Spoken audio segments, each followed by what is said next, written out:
الحمد والمقام المحمود مولانا و مولا ثقلین جد الحسن والحسین ابی القاسم محمد اللہم صلی علی محمد و آل محمد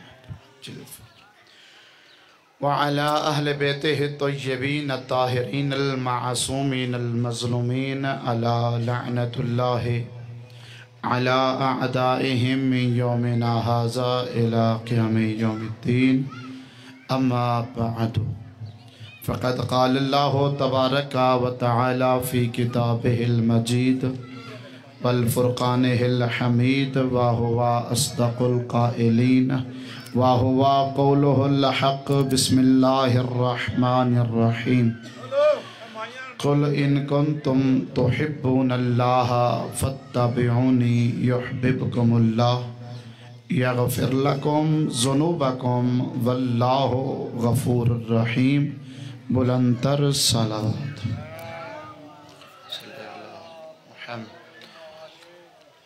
حاضرین کرمی قدر بزرگان دین ملت و صاحبان وقار زندہ رہیے سلامت رہیے۔ سب سے پہلے میرے دل دعا ہے بصدقہ محمد و اہل بیت محمد آپ تمام احباب کا، مومنین و مومنات کا،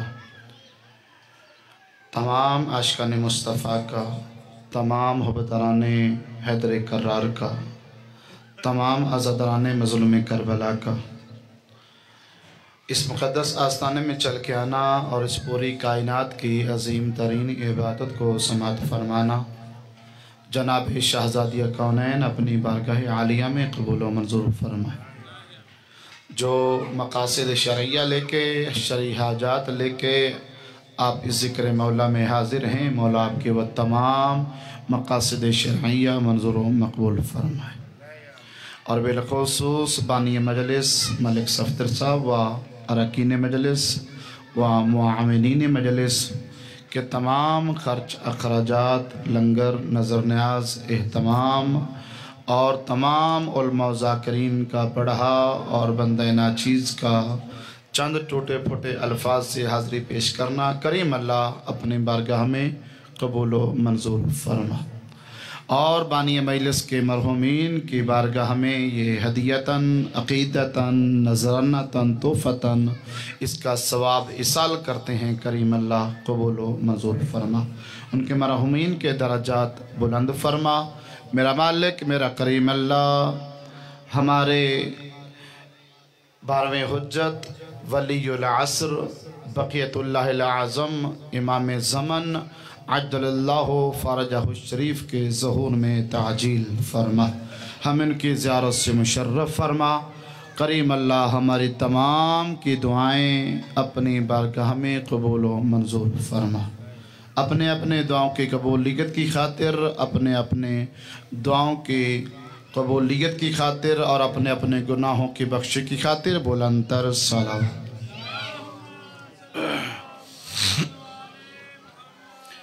حاضرین گرامی قدر بزرگان دین و ملت و صاحبان وقار زندہ رہیے سلامت رہیے۔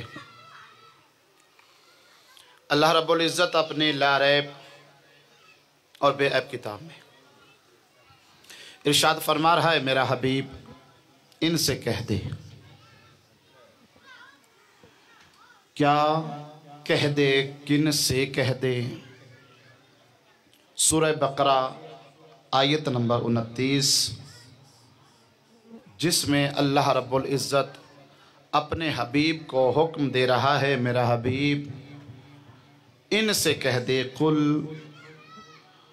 ان کنتم تحبون اللہ، ان سے کہہ دے کہ اگر یہ لوگ میں اللہ سے محبت کا ارادہ رکھتے ہیں، ان سے کیا کہ آواز قدرت آتی ہے، ان سے کہے فاتبعونی، مجھ رسول کی اتباع کرو۔ تو پھر ہوگا کیا؟ اتباع رسول سے اس کا نتیجہ کیا ہوگا اور محور و مرکز کیا ہوگا؟ پھر اللہ فرماتا ہے یحببکم اللہ، پھر میں اللہ ان سے محبت کروں گا۔ اب مثال کے طور پہ ایک بندہ ہے، وہ ایک انسان سے محبت کا ارادہ رکھتا ہے، کرتا نہیں، ارادہ رکھتا ہے کہ فلاں بندہ مجھ کو دوست رکھے، فلاں بندہ میرا عزیز بن جائے، فلاں بندہ اس سے میرا سلام دعا ہو جائے، ارادہ رکھتا ہے نا، ٹھیک ہے۔ ایک بندہ ارادہ رکھتا ہے، فلاں ایم پی اے ہے، ایم این اے ہے، یا فلاں کوئی بھی نمبردار ہے، کوئی بھی گاؤں کا چیئرمین ہے، کوئی بھی ہے، فلاں بندہ مجھ سے دوستی رکھے، میرا اس سے سلام دعا بن جائے، خواہش ہے، ارادہ ہے۔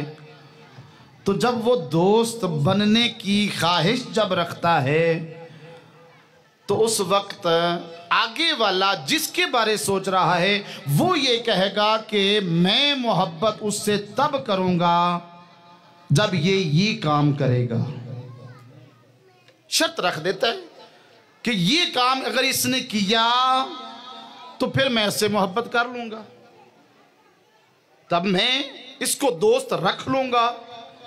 اب میرا ارادہ بن جاتا ہے کہ فلاں ایم پی اے مجھے دوست رکھے، تعلق بنائے، آگے سے وہ ایم پی اے کہہ دے بھائی میں بناؤں گا ضرور، ہاں لیکن میری شرط ہے کہ یہ کام کر، تو جو ہے سب کی، اور اگر وہ میں کام کروں گا تب وہ مجھے دوست رکھے گا، پھر میں نہیں رکھوں گا بلکہ وہ مجھے دوست رکھے گا۔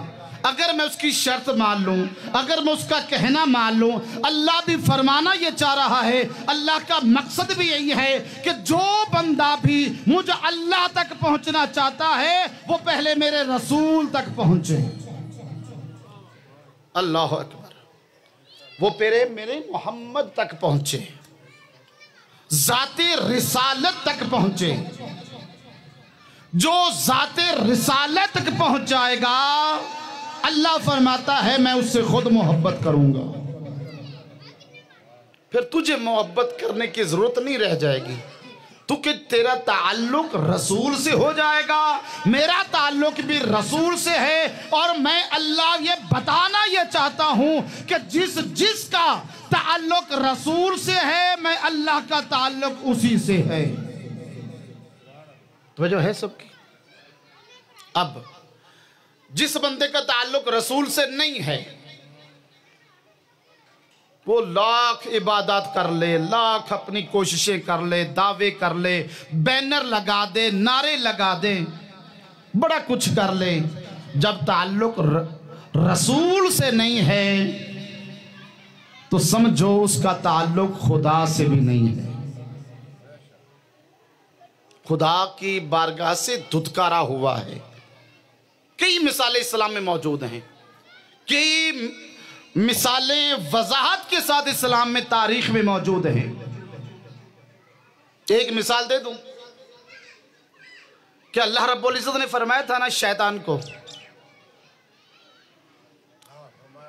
تو جو ہے سب کی، کہ اے ابلیس تو سجدہ کر، کس کو؟ آدم کو۔ بھی اللہ اپنے آپ کو منواتا ہے، منوانا چاہ رہا ہے، منوانا چاہتا ہے، لیکن کسی کے ذریعے سے، تو جو ہے اب ابلیس نے کیا کہا، میں تو تجھے سجدہ کرتا ہوں، میں تجھے خدا مانتا ہوں۔ اللہ نے فرمایا نہیں، میں خدا ضرور ہوں، اللہ ضرور ہوں، رب ضرور ہوں، معبود ضرور ہوں، رازق ضرور ہوں، خالق ضرور ہوں، لیکن میں میں تجھے مانوں گا، تو مجھے مانے گا جو میرے حکم کی تعمیل کرے گا۔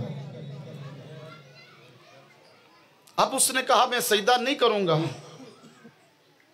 تو لہذا میں تجھے مانتا ہوں۔ اللہ ایسا بائی پاس، اللہ کے ہاں بائی پاس نہیں، ہم نے بائی پاس بنائے ہوئے ہیں، شہروں سے اوپر کسی دوسرے شہر جانا ہو تو بائی پاس کا سہارا لیتے ہیں، لیکن اللہ کے ہاں بائی پاس نہیں ہے۔ وجہ اس کی کیا ہے؟ اللہ نے وسیلے بنائے ہیں، ان وسیلوں سے ہو کے اللہ تک پہنچنا ہے۔ اللہ نے بتایا جو بندہ میں اللہ سے محبت کا ارادہ رکھتا ہے اس پر لازم ہے، واجب ہے کہ وہ میرے رسول کی اتباع کرے۔ جب اللہ کے رسول کی اتباع ہو جائے گی تو اس وقت اللہ بھی ہم سے محبت کرے گا۔ اب رسول کی اتباع ہے کیا؟ رسول کی اتباع فقط نعرہ لگا لینے سے مکمل ہو جاتی ہے؟ بتائیے گا۔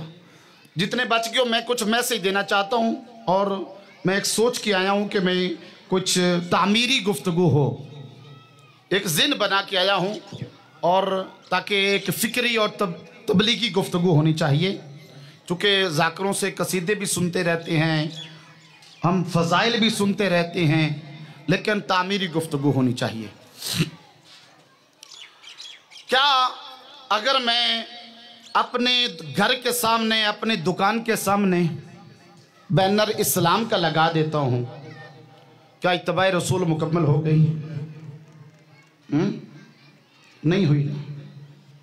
اگر میں اپنے نام کے ساتھ محمد لگا لیتا ہوں، مثال کے طرح میرا نام ہے زوار حسین عابدی، میں کہتا ہوں محمد زوار حسین عابدی، کیا اتباع رسول پوری ہو گئی؟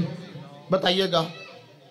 اپنے بچوں کا نام میں محمد سے رکھ لیتا ہوں، کیا اتباع رسول ہو گئی؟ نہیں۔ میں اپنا اٹھنا بیٹھنا سارا وہ اسی طرح کر لیتا ہوں کہ کسی کو محسوس نہ ہو کہ یہ کوئی غیر مکتب کا یا غیر مسلم کا طریقہ کار ہے، تو کیا میرا اتباع رسول کرنا مکمل ہو گیا؟ بتائیے گا۔ تو میرا کون سا ایسا عمل ہوگا کہ جس سے ثابت ہو کہ اتباع رسول مکمل ہو گئی؟ کون سا ایسا عمل ہے؟ آج کل ہم بڑے دعوے کرتے ہیں، بڑے نعرے، ختم نبوت پہ بہت زیادہ گفتگو ہوتی ہے، بہت بڑے نعرے لگائے جاتے ہیں، بہت کچھ ہو رہا ہے پوری دنیا میں، سوشل میڈیا سے جتنے بھی لوگ اٹیچ ہیں اور اس بات سے بخوبی واقف ہیں، جو کچھ پوری کائنات میں ہو رہا ہے، دعوے دار ٹھیکیدار بہت ملیں گے۔ کیا حقیقتاً اتباع رسول مکمل ہو جاتی ہے؟ نہیں بابا۔ اتباع رسول مکمل کب ہوتی ہے؟ وہ کون سا ایسا نقطہ ہے، وہ کون سا ایسا مقصد ہے جس کو حاصل کر لینے سے اتباع رسول مکمل ہو جاتی ہے؟ بابا وہی ایک، اگر جملے میں عرض کر دوں کہ وہ ایک نقطہ وہی ہے کہ جس عمل سے اللہ بھی راضی ہو، اس کا رسول بھی راضی ہو، وہی ہے اتباع رسول۔ اب ہم اگر صبح اٹھتے ہیں، کچھ گفتگو تعمیری ہے، کوشش کیجئے گا، سلامت رہیں۔ صبح ہم اٹھتے ہیں، اٹھ کے ہم اپنے کام کاج میں مصروف ہو جاتے ہیں، کوئی کھیتی باڑی کا نکل گیا، کچھ جانوروں کی خدمت میں نکل گیا، کچھ بچوں کی خدمت میں نکل گیا، کچھ اور ذریعہ معاش کے لیے نکلی، کوئی دکانداری کے لیے نکل گیا، کچھ دیہڑی کرنے نکل گیا، توجہ ہے سب کی؟ ہاں، شام کو گھر آیا، تھکا اٹھا، کھانا کھایا، سو گیا۔ نام کیا ہے جی؟ عبداللہ نام ہے، محمد اسلام نام ہے اس کا، توجہ ہے سب کی؟ نام اس نے اسلام والا رکھا ہوا ہے۔ صبح سے لے کر شام تک اس نے جو عمل کیا ہے، چاہے کسب حلال کیا ہو، چاہے روزی حلال کی کمائی ہو، چاہے اس نے جھوٹ نہ بولا ہو، لیکن سارے ٹائم میں 24 گھنٹے میں اس نے ایک بھی اللہ کی بارگاہ میں سجدہ ادا نہیں کیا۔ کیا اس کا اسلام سے تعلق ہے؟ جو ہے سب کی؟ کبھی اس نے سوچا کہ جس اللہ نے مجھے پیدا کیا، جس اللہ نے مجھے جس مقصد کی خاطر پیدا کیا، کیا وہ میں نے عمل انجام دیا؟ میں یہاں پہ نہ اس کو مسلمان بنانے آیا ہوں، نہ غیر مسلمان تو جو ہے سب کی؟ ایک طریقہ کار بتا رہا ہوں کہ اگر اس نے کچھ بھی نہیں کیا، اللہ کی بارگاہ میں سجدہ نہیں کیا، چلو دائرہ اسلام سے خارج نہیں ہوگا، اللہ کی ناراضگی کا باعث بنے گا، رسول کی ناراضگی کا باعث بنے گا، توجہ ہے سب کی؟ چاہے بیوی بچوں کے لیے کچھ کرتا رہا، ہاں، جانوروں کی خدمت کرتا رہا،